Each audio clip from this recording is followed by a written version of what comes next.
중에 으뜸은 예배드리기 위한 것이죠. 교회에 나온 이유도 있고 목적도 다를 수 있지만은 우리가 교회에 모이는 가장 큰 목적은 예배 드리기 위함입니다. 예배의 구약적인 용어는 제사입니다. 우리 한국 사람들은 제사 그러면 잘 알게 됩니다. 이해가 되죠. 지극정성을 다하고 제상에 올린 재물은 가서 사는데 가격도 깎지 않고 산다 그러잖아요. 저희 이제 애갓집도 예수 안 믿는 집안이었는데 옛날 내가 어려서 들으면 우리 외삼촌이 겨울에 제사가 되면 이제 거기는 성곽 호옥이거든요. 그러니까 나오기도 어렵고 그러니까 민물에다 큰 한마를 메고 가가지고 막 그 바위를 친대요. 돌을 쳐. 그러면 거기서 고기가 기절해갖고 올라온대요. 그래가지고 제사 모시고 막 그랬대요. 추운데도 얼음이 꽁꽁한데도 막 장화 신고 들어간대요. 그래가지고 이렇게 정성을 쏟았다고 그런 이야기를 들은 일이 있습니다. 우리의 예배가 구약적인 용어로는 제사인데 우리가 예배 그러면은 하나님께 차려드리는 음식이고 밥상이다 이렇게 생각하시면 돼요. 이건 제 말이 아니고 민수기 28장에 보면 하나님이 당신이 여호와께서 모세에게 말씀을 하실 때 너희들이 올려드리는 제물은 내 음식이다 이렇게 말씀을 하세요. 그래서 하나님께 차려드리는 음식이고 밥상이다. 그래서 이삭이 야곱이 준비해온 별미를 먹고 나서 마음껏 복을 빌어준 것처럼 하나님께서는 연락하신 예배를 드리는 자들에게 만복을 내려주신다 하는 것입니다. 따라서 우리는 예배에 성공하면 인생에 성공하고 예배에 실패하면 인생에 실패한다 하는 이 대명제를 우리 예수 믿는 사람들은 늘 기억해야 하겠습니다. 저와 여러분의 예배가 성공적인 예배가 되고 실패하지 않는 예배 되기를 늘 힘써야 합니다. 창세기 4장을 보면 가인과 아벨이 하나님 앞에 각기 제사를 드리는데 하나님께서 아벨과 아벨의 제사를 받으시고 가인과 가인의 제사는 받지 않으셨다. 그렇게 기록하고 있습니다. 그 결과 가인은 인류의 최초의 살인자로 내몰리게 되고 자자손손 저주스러운 운명의 소유자들이 된다. 성경은 그렇게 기록을 하고 있습니다. 그러므로 우리가 하나님이 기뻐 받으시는 예배를 드리는 일에 굉장히 관심이 있어야 되고 하나님께서 기쁘게 받으시는 예배자는 신통하고 신통하면 인통하고 인통하면 물통한다 하는 것을 믿습니다. 흔히 예배는 네 가지 요소가 있습니다. 봉헌과 기도와 찬송과 말씀입니다. 그래서 봉헌과 기도와 찬송은 사람에게서 하나님께로 올라가는 것이고 말씀은 하나님께로부터 사람에게로 내려오는 것입니다. 속성이요. 그리고 우리 개신교는 말씀 듣는 것을 중심해서 예배를 드립니다. 일리는 있지만 건강하고 균형 잡힌 예배를 위해서는 봉헌과 기도와 찬송과 말씀의 비중이 어느 한쪽으로 치우침이 없어야 건강한 신앙이 되고 예배가 되고 그렇다고 말할 수 있습니다. 근데 우리 개신교인들의 약점이 그거죠. 이제 기만 커진 것이죠. 하나님께로부터 내려온 말씀을 듣는 것이 예배의 중심이 되다 보니까 그렇게 된 거죠. 우리가 이제 같은 기독교지만 천주교를 가면은 예배 시간이 여러 번 앉았다 일어났다 뭐 정신이 없습니다. 그래가지고 군대 가가지고 옛날에는 종교가 의무가 됐어요. 그래서 어딘가 하나를 가야 되는데 천주교 성당을 가면은 군인들이 피곤해갖고 예배 시간에 가서 그냥 어느 하나 갔다 와라 하니까 가는데 가서 쉬려고 가는데 천주교로 가면 막 일어났다 앉았다 일어났다 쉴 시간이 없대. 그러고 잘 안 간대요. 그리고 또 끝나고 나면 초코파이를 제일로 적게 준 데가 천주교에 가지고 안 간대요. 근데 초코파이를 2개 준 데는 개신교 예배인데 가면은 그래도 설교 시간은 좀 잘 수가 있고 좀 쉴 수가 있고. 근데 불교로 가면 아예 거기는 그냥 쉬는데 나중에 끝나고 나면 제일 많이 먹을 것 많이 준대. 불당을 가면 그런 이야기를 우스갯소리를 합니다. 예배에 성공하면 인생에 성공한다. 그래서 예배 요소가 4가지인데 봉헌의 요소를 보면 흔히 봉헌은 헌금을 드리는 것이 봉헌의 핵심이죠. 그러나 넓고 크게 해석하면 한 주간의 삶의 열매를 하나님께 드리는 행위가 봉헌입니다.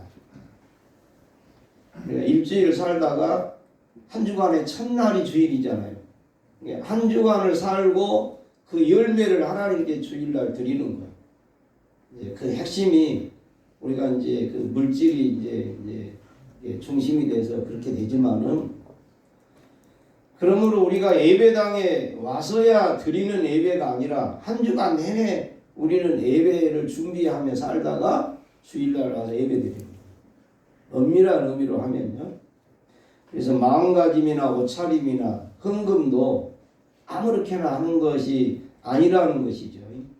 그래 옛날 우리의 믿음의 그 선진들은 헌금할 돈을 다리미로 펴서 준비했다가 헌금을 했다. 뭐 그런 이야기가 흔한 이야기입니다. 다리미로 돈을 펴가지고 준비해놨다가 우리가 세뱃돈 애들한테 줄 때도 깨끗한 돈 준비해놨다가 주지 않아요. 하나님 앞에 그게 뭐 돈의 가치는 헌돈이나 새돈이나 다리미로 다리나 구겨진 돈이나 가치는 똑같지만 내가 드리는 정성이 그렇다는 거죠.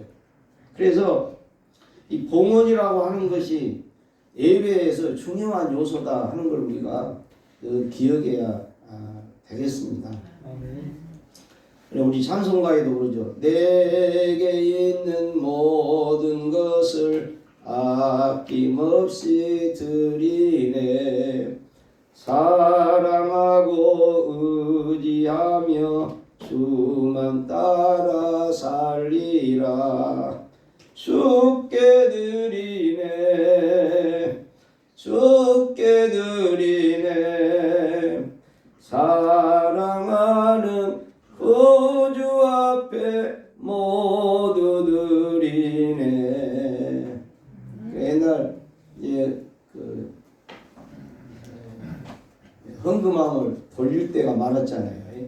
근데 이게 모두 드린다는데 그래서 지갑을 집에다 놓고 나온다고.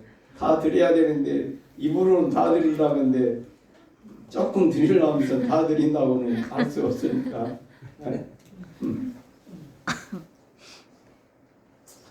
확실히 헌금 이렇게 헌금 주머니를 돌리면 헌금이 더 나온답니다. 확실히 더 나온대요. 더 나오면.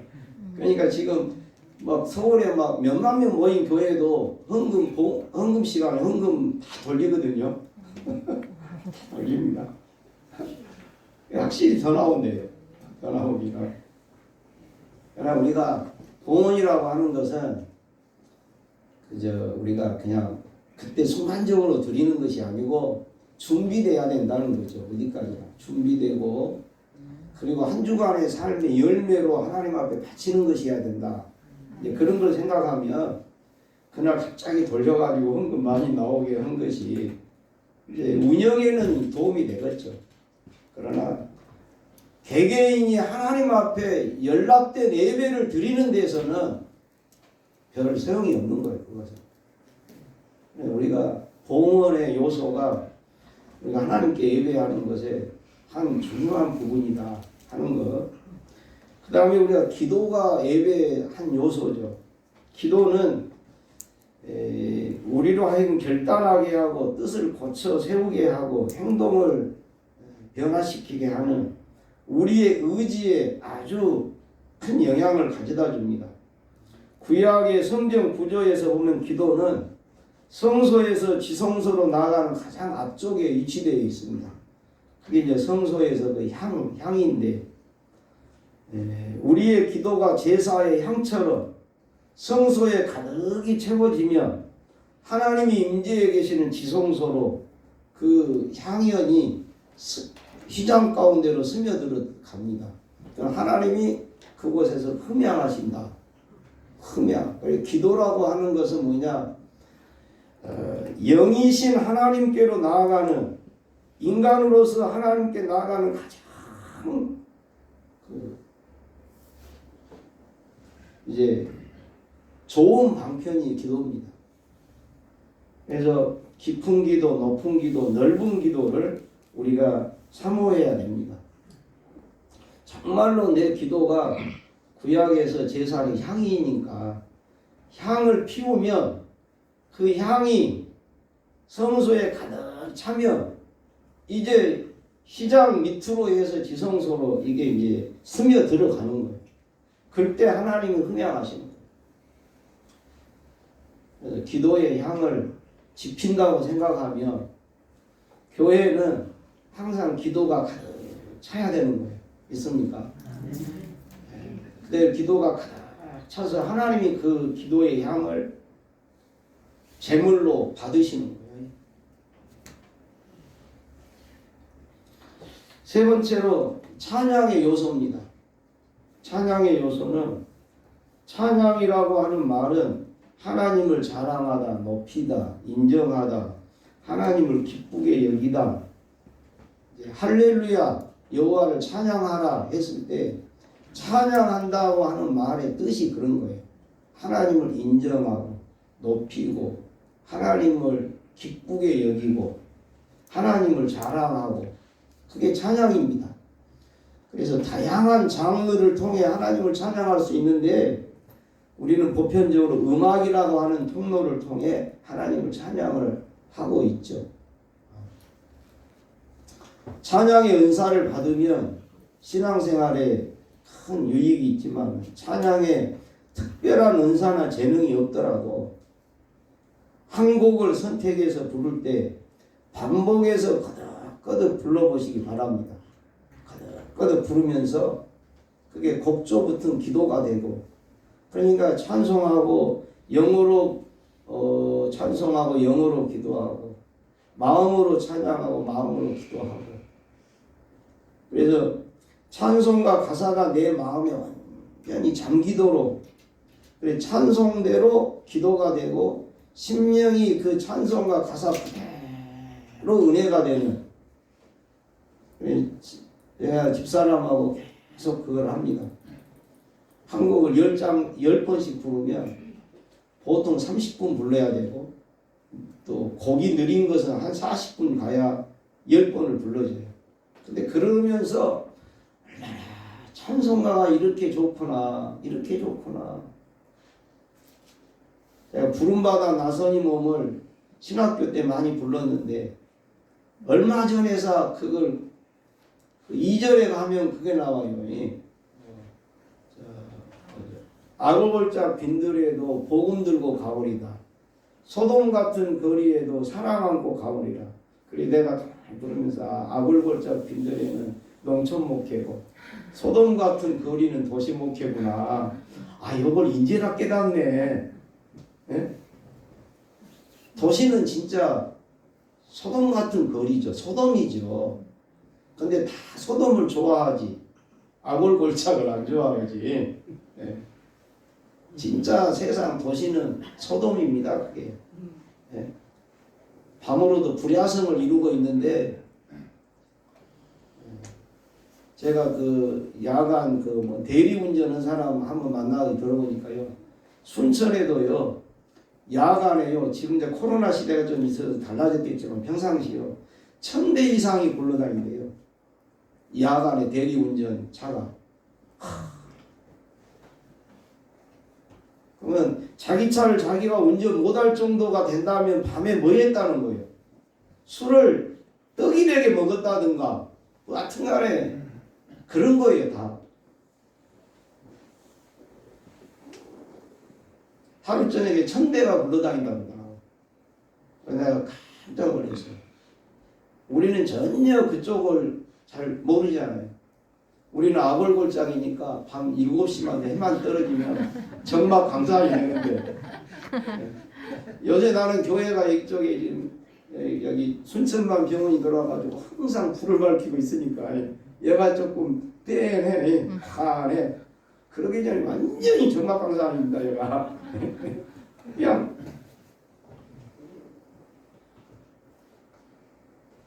근데 아골골자 빈들에도 그래서 찬송가 부르면서 내가 은혜를 받는다니까요. 여러분들도 우리가 세상에서 여러 노래가 있지만 제가 늘 느끼면서 찬송가처럼 좋은 노래가 없어요. 그리고 찬송가가 그냥 그 세상 유행가처럼 그냥 만들어졌다가 몇 년 반짝했다가 없어져 버린 노래들이 수백 가지 수만 가지가 되는데, 여러분들이 계속 몇십 년 지나서도 그래도 부를 수 있는 유행가라면 그래도 괜찮은 거예요. 그러잖아요. 예. 찬송가는요, 보통 막 200년, 300년 작사, 작곡이 보통 그렇게 된 거예요. 예? 근데 그것이 오고 오는 세대에 계속 불려진다고 하는 것은 그만큼 가치가 있다는 거예요. 물론 하나님의 말씀은 찬송가는 200년, 300년이지만 찬송 말씀은 2000년, 300년 전부터 기록된 말씀이란 말이에요. 그러니 이 말씀이 진리가 아니면 진즉 있다가도 없어질 것인데 계속 그 말씀이 우리에게 계속 들려진다고 하는 것은 거기에 하나님의 음성이 들어있다는 거죠. 찬송가를 아까 기도를 이야기했는데도 저는 이제 여러분 우리 교인들이 그랬으면 좋겠어요. 교회 와서 일주일에 한 번 예배 드리면 가장 많이 남는 것이 설교 듣고 가는 것이냐 생각하면 우리 신앙이 그래서 이게 건강하지를 못해요. 그냥 듣고만 가는 거예요. 아까 말씀은 하나님께로부터 사람에게 내려온 것이라고 했잖아요.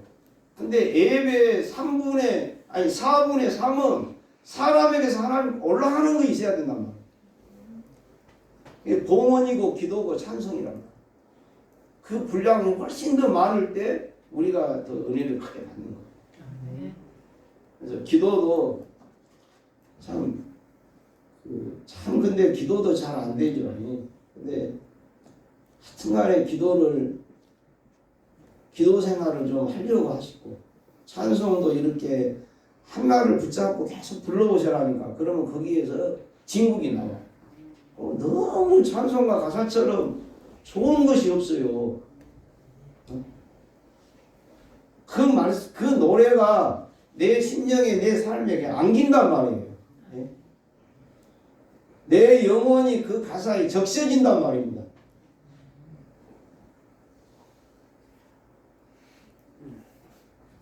그리고 이제 이 찬송가를 보면, 성경에 보면 찬송할 때 하나님의 역사가 나타나죠. 물론 다른 것도 다 마찬가지지만 세상에서도 음악 테라피라는 말을 사용합니다. 음악의 장르를 통해서 사람의 마음의 병을 치료하고 악령의 역사를 물리치는 거예요. 다윗이 성령에 충만해서 악기를 킬 때 사울에게 든 악령이 그 악기를 킬 때 사울에게 악령이 빠져나가거든요. 우리가 세상에 무속도 무당도 보면 다 그런 소리를 내는 거잖아요. 예?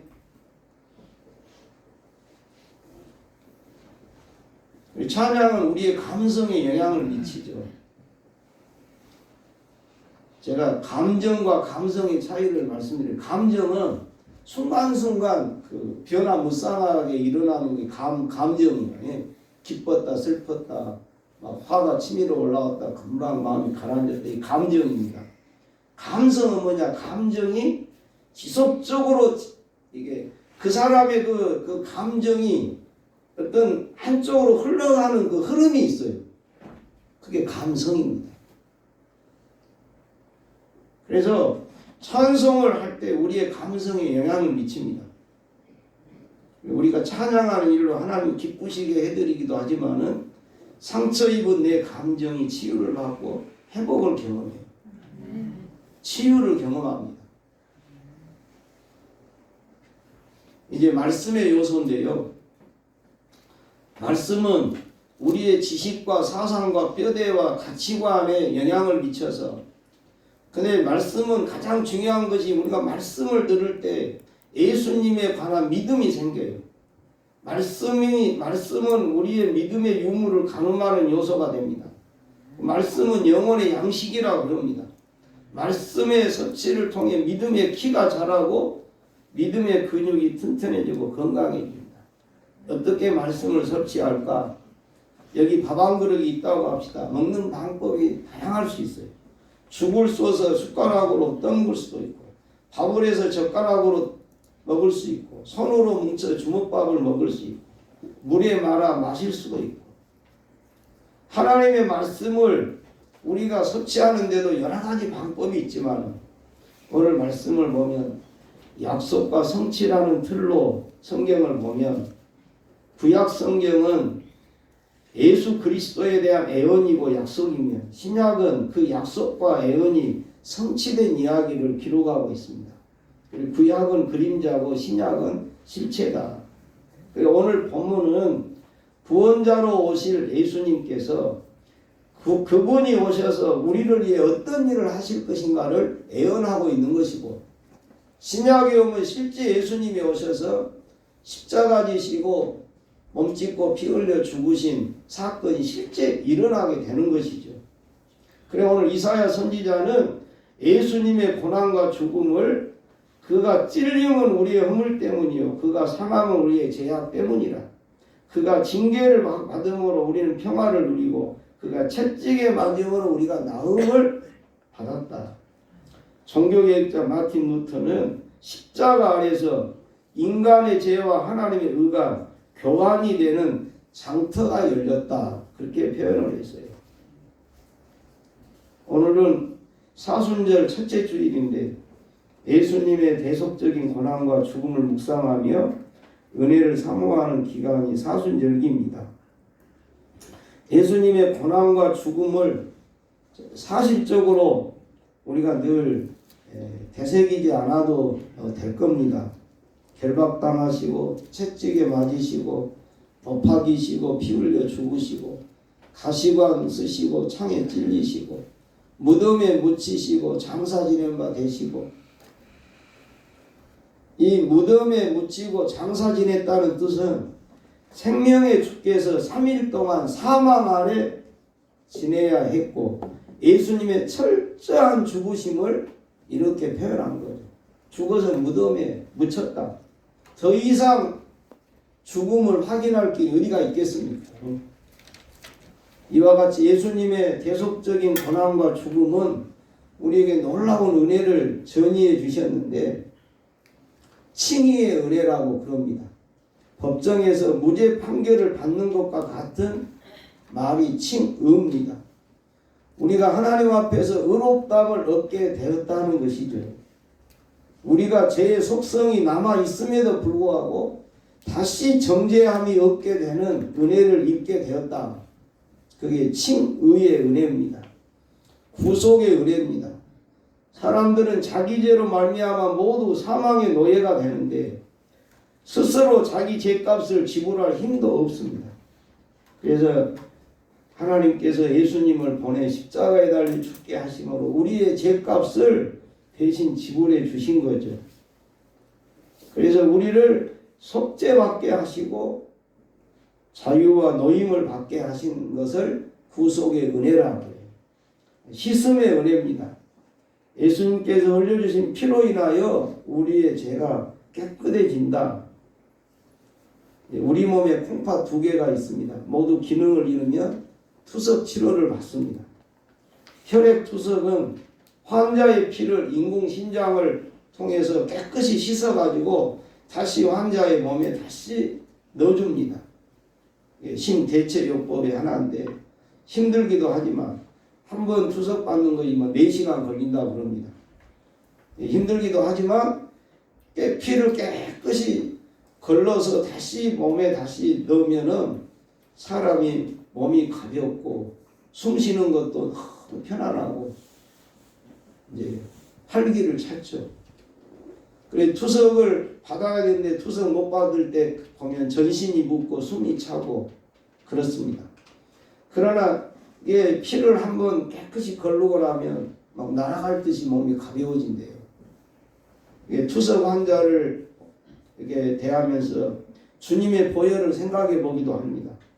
죄악으로 더러워진 내 영혼이 그리스도의 정결한 피로 씻음을 받을 때 우리가 정말로 새로움을 경험하고 우리가 하나님 앞에 뛸 듯이 몸이 가벼워지는 은혜를 입게 되는 것입니다. 화목의 은혜입니다. 죄의 결과는 관계가 깨어지는 것인데 반대로 십자가는 관계를 회복시켜 주십니다. 지구촌 곳곳마다 일어나고 있는 다툼과 싸움과 분쟁과 전쟁을 생각하면 화목과 평화가 얼마나 소중한지 우리가 알게 됩니다. 주님 안에서 화목의 은혜를 받은 사람은 하나님과 관계에서나 인간 관계에서 물질 관계에서 화목함을 이루어 가게 되는 것입니다. 마지막 치유의 은혜입니다. 죄의 결과로 일어난 고통과 슬픔과 상처와 저주와 질병을 주님의 십자가는 치유해 주셨는데 불행과 질병을 극복하고 행복한 삶을 우리에게 열어주셨습니다. 치유를 세분화시키면 육체적인 치유가 있습니다. 오장육부 사지백체의 신체적인 질병이 고침을 받게 되는 은혜입니다. 오늘 예배드리러 오신 교우들 이렇게 보면 안 아픈 사람이 없어요. 다 아프죠. 어디가 안 좋죠. 그때 우리가 주님 앞에 나와서 육체적인 질병의 치유를 경험하는 은혜를 입으시기 바랍니다. 물론 병원의 의사를 통해서 약을 통해서 치유받는 것도 나는 하나님의 치유의 한 방편이라고 믿습니다. 하나님이 그걸 열어주시고 허용하신 방편이라고 믿습니다. 그러나 우리가 아시는 대로 약물 치료는 많은 부작용을 안고 있습니다. 그리고 완치시키는 약은 그렇게 많이 없습니다. 그저 돕는 거지. 더 이상 악화되지 않도록 붙잡아 두는 것이지 그것이 완전히 병을 치료할 수 있는 약이 그렇게 많지 않습니다. 그럼 어떻게 해서 그 병을 완전히 떨치냐? 자기가 스스로 자기 병에서 자기가 그걸 털고 일어나는 거예요. 네가 너를 구원하라 그러거든요. 성경에 네 믿음이 너를 구원했다 하는 말씀을 이렇게 분석하면 네가 너를 구원했다는 말이 되는 거예요. 네 믿음이 너를 구원한 거예요. 누가 아무도 해줄 수가 없는 거예요. 저와 여러분이 참으로 주님을 향한 믿음이 온전해지면 내 믿음으로 내 병을 고치는 거예요. 믿습니까? 다른 사람이 도와주는 것은 그냥 도와주는 것이지 완벽하게 해줄 수가 없어요.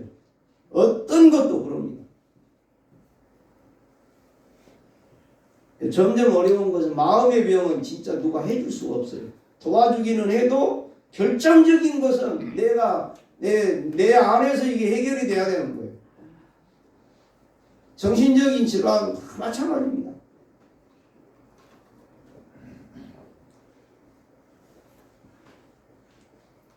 그래서 우리는 주님의 치유하심, 여전히 의학으로도 한계가 있는 것, 주님 앞에서 주님은 만병의 의원이시고 부작용이 없이 치유하실 수 있는 분은 역시 여전히 오늘도 우리는 주님이신 것을 우리는 믿으셔야 됩니다.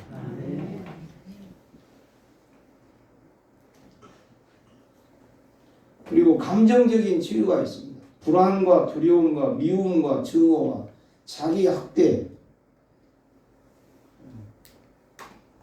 이번에 뭡니까 우리나라에 김정준이라고 53살인가 4살인가 넥슨 아주 유명한 그 참 기업을 이뤘던 사람인데 하와이에서 쓸쓸히 죽었잖아요. 왜 죽었냐 했더니 우울증을 오래전부터 시달려가지고 우울증으로 죽은 거예요. 우울증으로 죽었다는 자기 스스로 죽은 거예요. 그 젊은 나이에 뭐 없는 것이 없어요. 돈이라고 하면 그냥 쟁여놓고 사는 거예요. 근데도 죽은 거예요. 돈이 없어 죽은 거 같아요. 우리가요 너무 가난하면 돈만 있으면 살겠다 근데요 돈으로도 해결 안 되는 것이 많습니다. 돈으로 해결되는 것이면 걱정할 것도 없다는 거예요. 왜요? 정 다가오면 빚을 내다가도 해결하면 되니까. 근데 여러분 해결 안 돼요. 저녁에 불면증 해결 돈으로도 해결 안 됩니다. 근데 그걸 저도 이제 한번 경험을 잠깐 해봤는데 보십시오. 내가 오늘 저녁 이렇게 잠을 못 자고 밤을 보낸다고 생각을 해보세요. 그러면 그날 저녁이면 괜찮아요. 근데 어떤 생각까지 들어가는 거냐. 이런 삶을 날마다 살아라고 하면 내가 살 수가 없어요. 이건 죽고 말기 못 사는 거예요. 며칠 긁다가 또 좋아지니까 살지. 이걸 1년이고 2년이고 그런 생활을 해라고 해보세요.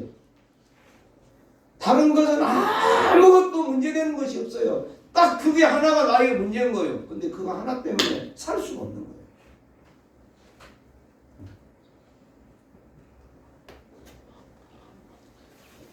여러분 우리가 주님의 치유하심을 정말로 사모하시기 바랍니다. 믿으시기 바랍니다. 주님은 의지적인 부분도 치유하십니다. 도박이나 알코올 중독이나 이건 내 의지로 안 되는 거거든요. 내 의지로 되면 다 되물죠. 안 되니까 이것이 문제죠. 주님은 의지적인 부분도 치유를 하세요. 영적인 치유입니다. 그리고 관계 치유입니다. 관계 치유는 뭐냐면 사람이 멀쩡하고 영리하고 재주도 많고 다 좋은데 뭐냐 인간관계를 너무 못하는 거예요. 사람 만나면 탁탁 부딪히는 거예요.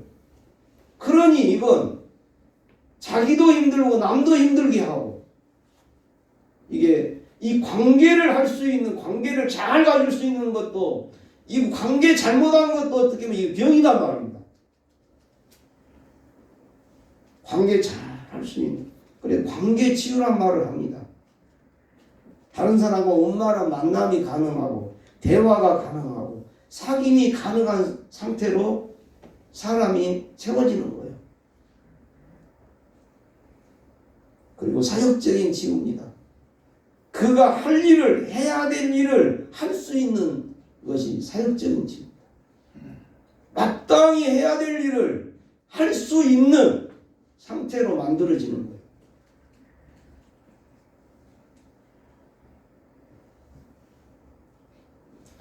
자, 오늘 말씀이 이사야 53장에 그라고 하는 말은 고난의 종 예수님을 지칭하는 것이 28번 나와요. 그리고 그 은혜를 입을 우리라고 하는 말이 오늘 본문에서 9번이나 나와요. 내가 4절에서 6절까지 읽었는데 우리 전부 6번이나 나와요. 예수님은 우리의 세상에 오셨습니다. 나 때문에 오신 것입니다. 예수님은 우리의 고난을 받으셨습니다. 나 때문에 고난을 받으셨습니다. 예수님은 우리에 죽으셨습니다. 난리에 죽으셨습니다. 자, 예준아, 그때 그 무리들이 띄워줘서 우리 한번 이 찬양을 부르면서 주님을 마음으로 깊이 모셔드리기 바랍니다.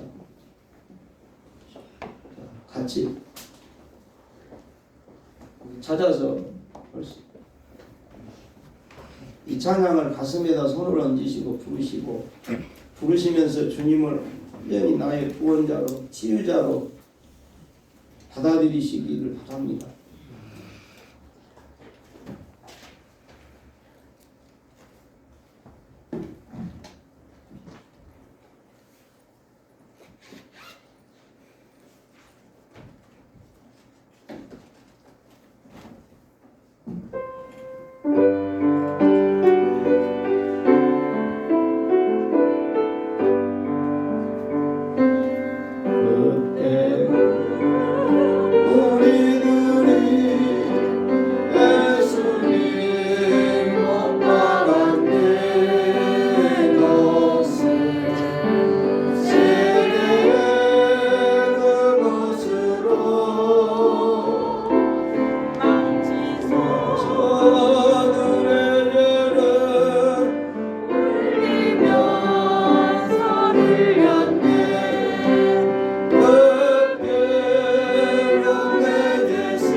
죄악을 담당키에 이 땅에 오시고 고난당하시고 죽으신 주님을 내 마음의 구주로 영접하고 영원토록 주님 모시고 살기를 이 시간 결단합니다.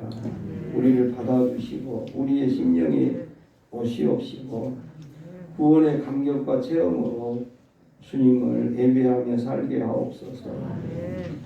이 시간도 하나님 우리의 육신과 심령과 또 생활에 온갖 아픔이 있습니다.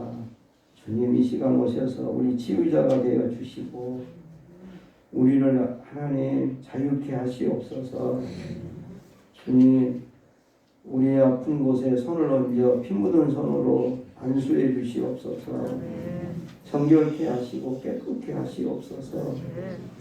주님 사랑하는 주의 권속들 주님 전에 나와 예배하면서 주님을 만나는 역사가 있게 하시고 주님과 하나 되는 그 은혜의 자리로 나아갈 수 있도록 도와주시옵소서.